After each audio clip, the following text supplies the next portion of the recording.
Good morning, Golden Grace here. Still here in Jamaica. I'm sitting on this bench. I think I'm sharing it with a lot of lizards. There's a lot of lizards running around on this bench. But anyway, good morning. Hope all is well. Yeah, I thought today would be a good day to discuss why I decided to go completely bald. Yes, like one woman said, one of her replies was, I guess when you're in Jamaica, or if you decide to retire there, you don't have to worry about having hair on your head. Thanks for your comment. I did respond to you by saying yes with a smiley, happy face laughing with the tears. Anyway, yeah, so I decided to go bald. For years, I was wearing wigs. For years, I was wearing wigs. There was a time when a lot of us were getting our hair permed and we were putting in pieces. I would have to say that was back in the early 2000s or so. Yeah, early 2000s. Getting it permed, it was so sharp. And putting in gluing in pieces, and I glued in so many pieces to the point where some of my hair follicles were removed. But over a period of years now, I actually started losing my hair. It almost became like alopecia. It wasn't growing in, and if it did grow in, it grew in certain patches, areas, and certain areas it didn't grow in.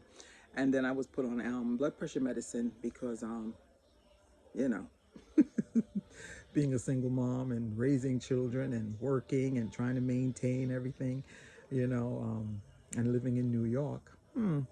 Yeah, so I was placed on blood pressure medicine. And I think blood pressure medicine, for many of us as women of color, not everyone, I don't know, but it was an Indian doctor, so I assume maybe Indian women have this issue too at some point. I don't know. And he was the one that put me on the blood pressure medicine. Um, yeah. And so I started that in the early 2000s. Yeah, early 2000s I started blood pressure medicine. So over a period of time, with blood pressure medicine, of course, we have to try to make sure we eat the food that we cook at home, not the outside food, because then that messes with our blood pressure. Too much alcohol consumption, that bothers our blood pressure. Stress, of course, is going to bother our blood pressure. Relationships and on and off relationships, if you're in, if you're not, divorce, going to bother your blood pressure. Not unless you're really just devoid of something. These things are going to bother your blood pressure. Children, rearing them, discussing different difficult situations with children, that's also going to make your blood pressure go up. Not getting enough sleep, if you work night shift, that's going to bother your blood pressure. So there are different variables that happen to you, that bother your blood. Weight gain, that bothers your blood pressure also. So there's a lot of things that we have to deal with.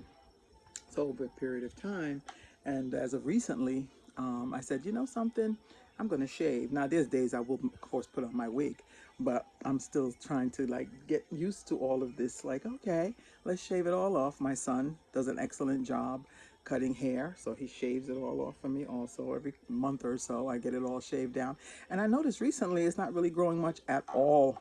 I said, oh no, what is going on here? I thought it would be growing more, but it's not. So I just put on my makeup. My granddaughter did my eyelashes for me. She put them in like individually, little. She did an awesome job.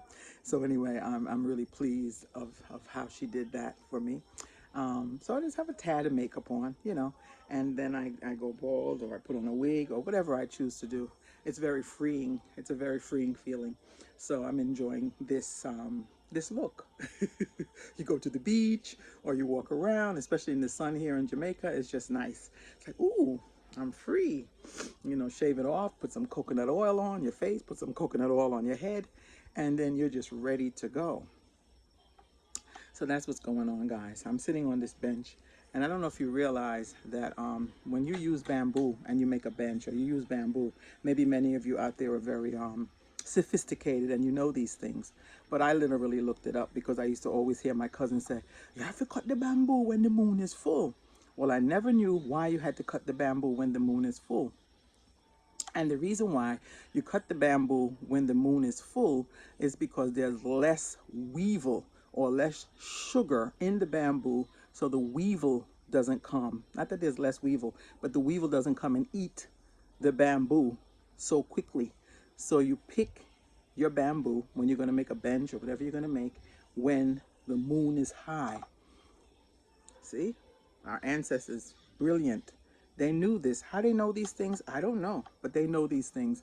And I kept hearing my cousin explain this to me. Oh, you have to cut the bamboo when the moon is full. Well, I had tried to understand why the moon had to be full. Well, I guess one farmer told another farmer, told another farmer, and it came down through the generations where Denise, of course, had to look it up to try to understand what does it mean that the moon has to be full for you to cut the bamboo. So anyway, that's the answer. The moon has to be full for you to cut the bamboo because of this cycle. I guess you call it part of the circadian rhythms. The cycle in the earth, and the sugar content that's in the bamboo is less. So when the sugar content is less, your bamboo benches and everything else that you made from bamboo will last longer, because the weevil at some point will come and start eating at this bench. So the same one I'm sitting on. But it's a slower process when the bamboo is cut, chopped down when the moon is high. Learned something today. So anyway, Golden Grace here. Planning on going out today and, doing a little shopping. Love to shop. Anyway, so guys, have a great day. Golden Grace here, signing off. Bless you all. God be with you. Walk good. Bye.